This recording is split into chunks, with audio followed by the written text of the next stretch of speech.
So we were visiting our friends down here in Corvallis at Garland Nursery, and we saw this chap walking around, and he was carrying one of these.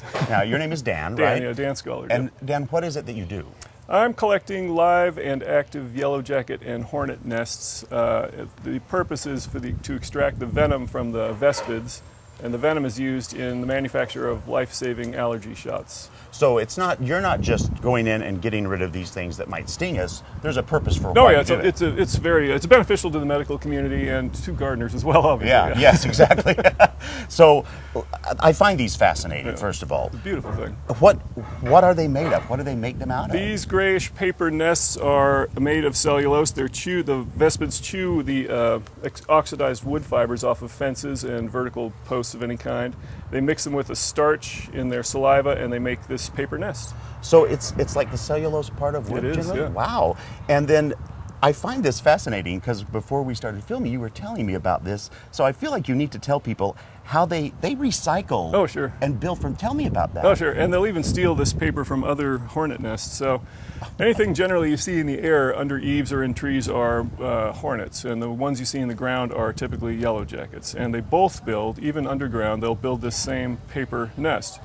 And what they do, and when that nest is active, and this one's obviously not, but when the nest is active, they will be on the outside laying new layers of this starchy paper.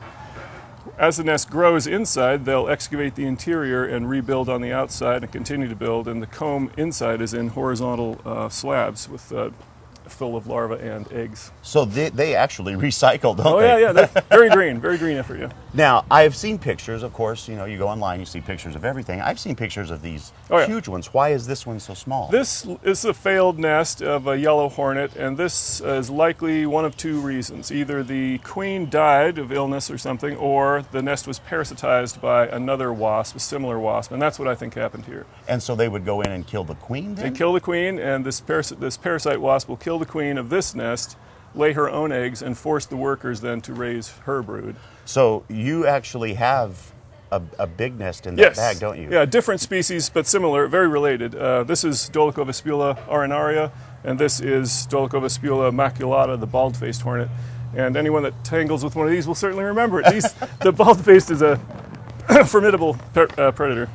And I can show if you like. Well, yeah, we'll take a chance because you say you use the term vacuum them out. I do. With a vacuum, like a Hoover? With the shop vac, it's a specialized shop vac. I need to get them out in such a way that they aren't harmed or bruised or stressed or overheated for this medical extraction. So I've made a little modification to a Tupperware. Yeah.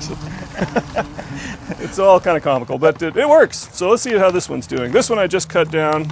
And I will run if they're still. Yeah, I'm and you just ought saying. to. Yeah. This one certainly has a live queen in it and lots of brood. So if anything comes out flying, now this is a beautiful nest. So you can see the scalloped top here. Now, what will you do with these nests now that you have them down? I'll rehang these and allow the queen to hatch out or lay more eggs, and all the brood that's in here will hatch out, and then I can vacuum them again in a week or so. So now, Dan, if someone were to see these, yeah, what should they do?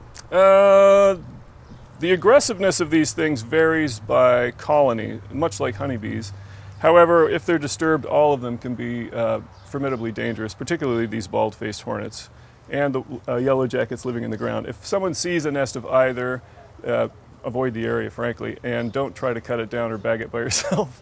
And if they're in this area, the Corvallis area, they can contact you. Thanks very much. Yeah, within 30 or 40 miles of Corvallis, they can contact me, and I'll happily take care of it for free. And you have a website? I do. It's OregonWasp.com, and I have all my contact information there. Well, this is the time of year when we're outside a lot. We're having parties. We're in the garden. Yeah. So if you see this stuff, don't be a brave man. Don't take a bat to it. Yeah. I've got the suit. Give him a call, and you can also go to gardentime.tv. We'll click you over to his website, or go to any of your independent garden centers and talk to them and see the best and safest way for you to take care of this wonderfully delightful but pesty problem. That's it. Yeah. Thank you so much, Dan. Thank you. Cheers.